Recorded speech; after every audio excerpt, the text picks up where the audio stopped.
ಏನಿವತ್ತು ಇಡೀ ರಾಜ್ಯದಲ್ಲಿ ಚನ್ನಪಟ್ಟಣ ಒಂದು ಮಾದರಿಯಾಗಿ ಒಂದು ಫಲಿತಾಂಶ ಹೊರಬಿದ್ದಿದೆ SSLC ಪರೀಕ್ಷೆಯಲ್ಲಿ. ನಿಜಕ್ಕೂ ಇದೊಂದು ಸಂತಸದ ವಿಚಾರ.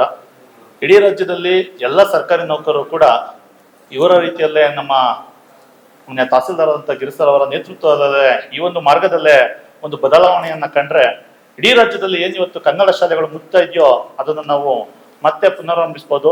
ಹಾಗಾಗಿ ಕನ್ನಡ ಶಾಲೆಗಳನ್ನ ಉಳಿಸುವಂತ ಒಂದು ಒಂದು ನಿಟ್ಟ ಒಂದು ನಿರ್ಧಾರವನ್ನು ತೆಗೆದುಕೊಂಡು ಪ್ರತಿ ಶನಿವಾರ ಭಾನುವಾರ ಏನು ಶಾಲೆಗಳ ಉಳಿವಿಗಾಗಿ ಒಂದು ಬಣ್ಣವನ್ನ ತಾವೇ ಸ್ವತಃ ನಿಂತು ಬಳಿಯುವ ಮುಖಾಂತರ ಆ ಶಾಲೆಯನ್ನ ಉಳಿಸ್ಬೇಕು ಅಂತ ಹೇಳಿ ಒಂದು ಹೆಜ್ಜೆನ ಇಟ್ರು.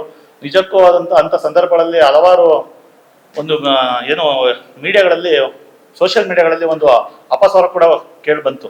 ಇದು ಶಾಶ್ವತನ ಎಷ್ಟು ದಿವಸ ಮಾಡ್ತಾರೆ ಅಂತೇಳಿ ಮೆಸೇಜ್ಗಳು ಕೂಡ ಬಂತು. ಅಂತ ಸಂದರ್ಭದಲ್ಲಿ ಕೂಡ ನಾವು ಅದನ್ನ ಗಮನಿಸಿದ್ವಿ.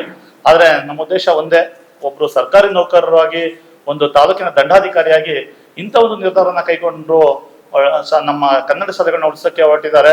ಅವ್ರ ಜೊತೆ ನಾವು ಕೂಡ ಜೊತೆಗೂಡ್ಬೇಕು ಅಂತೇಳಿ ಅಲ್ಲಿ ಕೂಡ ನಾವು ಮೆಸೇಜ್ಗಳನ್ನ ಹಾಕ್ತಾ ಬಂದ್ವಿ. ಅದೇ ರೀತಿ ಮುಂದೊಂದು ದಿನಗಳಲ್ಲಿ SSLC ಪರೀಕ್ಷೆಯಲ್ಲಿ ಉತ್ತಮ ಅಂಕವನ್ನ ಪಡಿಬೇಕು, ಇಡೀ ರಾಜ್ಯದಲ್ಲಿ ತಾಲೂಕು ಕೂಡ ಒಂದು ದೊಡ್ಡ ಮಟ್ಟದಲ್ಲಿ ಫಲಿತಾಂಶ ಹೊರಬಿಡ್ಬೇಕು ಅಂತೇಳಿ ಏನೋ ಅವ್ರ ನಿರ್ಧಾರವನ್ನ ತಗೊಂಡು ಪ್ರತಿ ಮಕ್ಕಳ ಏನು ಅವರ ಮನೆಗಳಿಗೆ ಹೋಗಿ ಅವ್ರನ್ನ ಭೇಟಿ ಮಾಡಿ ಅವ್ರಿಗೆ ಧೈರ್ಯವನ್ನು ತುಂಬುವ ಮೂಲಕ ಇವತ್ತು 35% ಅಧಿಕ ಅಂಕಗಳನ್ನ ಹೆಚ್ಚಿಗೆ ಪಡೆದಿರೋದು ನಿಜಕ್ಕೂ ಒಂದು ಸಂತೋಷ ವಿಚಾರ. ಇದೇ ರೀತಿ ಇನ್ನೂ ಭೇಟಿ ಕೊಟ್ಟು ಅವ್ರ ಮಕ್ಕಳು ಓದ್ತಾವ್ರ ಏನು ಎತ್ತ ಅನ್ನೋದು ಡೀಟೇಲ್ ಆಗಿ ಪ್ರತಿಯೊಂದು ವಿದ್ಯಾರ್ಥಿ ಮನೆಗಳಿಗೂ ಭೇಟಿ ಕೊಟ್ಟಿದ್ದಾರೆ ಇವರು. ಯಾಕಂದ್ರೆ ನಾವು ಅದನ್ನ ನೋಡಿದ್ದೀವಿ ಕಣ್ಣಲ್ಲಿ.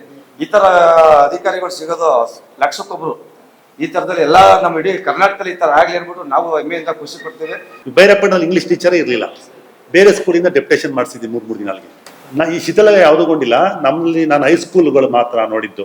ನಮ್ಮ ಇವರು ನೀವು ಸಿಟಿಯಲ್ಲಿ ಒಂದು ಸ್ಕೂಲ್ನ ತೋರಿಸಿ ಪ್ರೈಮರಿಪುರ, ಅದು ಪ್ರೈಮರಿ ಸ್ಕೂಲು. ನಾನು ಅದನ್ನ ನೀವು ತೋಳಿದ ತಕ್ಷಣ ನಾನು ಅದು ಪೇಂಟ್ ಮಾಡೋಣ ಅಂತ ಅನ್ಕೊಂಡೆ. ಆದರೆ ಅದು ಸ್ವಲ್ಪ ಶಿಥಿಲಾಗೊಂಡಿದೆ. ಅದು ಬರೀ ಪೇಂಟ್ ಆಗಿದೆ, ನಾನೇ ಮಾಡ್ಬಿಡ್ತಿದ್ದೆ. ಇದು ಮಾಡ್ಕೊಂಡು ಇವ್ರು ಯಾಕೆ ತಕ್ಷಣ ನಾನು ಹೋಗಿ ನೋಡಿದೆ, ಪೇಂಟ್ ಅಲ್ಲ ಅದು, ಇದು ಬಿಲ್ಡಿಂಗ್ ಪ್ರಾಬ್ಲಮ್ ಇದೆ. ಬಿಲ್ಡಿಂಗ್ ಪ್ರಾಬ್ಲಮ್ ಇದೆ ಏನು ಮಾಡಿದೆ ನಾನು, ಬರೀ ಅದು ಮಾಡಿ ಸೂಕ್ತ ಅಲ್ಲ ಅಂತ ನಾನು ಇದು ಮಾಡಿ ನೆಕ್ಸ್ಟ್ ಹೇಳಿದ್ದೀನಿ, PDO ಹೇಳಿದ್ದೀನಿ, ಓವರ್ ಹೆಡ್ ಟ್ಯಾಂಕ್ ಇರೋಲ್ಲ ಅದೊಂದು ರಿಮೂವ್ ಮಾಡಬೇಕು.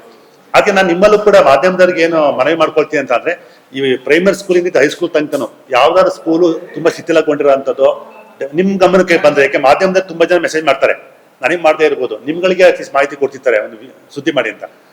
ಸುದ್ದಿ ಮಾಡೋದ್ ಮುಂಚೆ ನಮ್ಮ ಒಂಚೂರು ಗಮನ ತಂದ್ರೆ ಆ ಸ್ಕೂಲ್ನ ಫಸ್ಟ್ ಪ್ರಯಾರಿಟಿ ಮೇಲೆ ಮಾಡ್ಸೋಣ ಅಂತ ನಂಗೆ ಅದೋ ಒಂದು ಉದ್ದೇಶ ಇತ್ತು. ಏನಕ್ಕೆ ಮಾಡಿದ್ವಿ ಇದನ್ನ ಅಂತ ಅಭಿಯಾನ, ಏನಕ್ಕೆ ಅದೋ ಒಂದು ಉದ್ದೇಶ. ಏನಕ್ಕೆ ಅಂತಂದ್ರೆ ಸರ್ಕಾರಿ ಶಾಲೆಗೆ ಈ ಸಲ ಅಡ್ಮಿಷನ್ ಜಾಸ್ತಿ ಮಾಡಿಸ್ಬೇಕು ಅಂತ.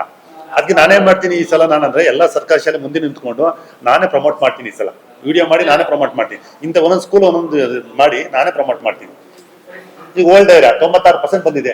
ನಾನು ಧೈರ್ಯ ಮಾತಾಡ್ಬೋದು, 96% ಬಂದಿದೆ. ಯಾವ ಸರ್ಕಾರಿ ಶಾಲೆಗಿಂತ ಇನ್ನು ಕಮ್ಮಿ ಏನಿಲ್ಲ.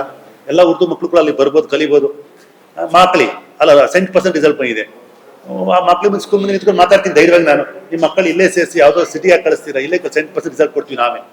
ಕರುನಾಡು ಟೈಮ್ಸ್ ಚಾನೆಲ್ನಲ್ಲಿ ಸುದ್ದಿ ಮತ್ತು ಜಾಹೀರಾತು ನೀಡಲು ಈ ನಂಬರ್ಗೆ ಕರೆ ಮಾಡಿ.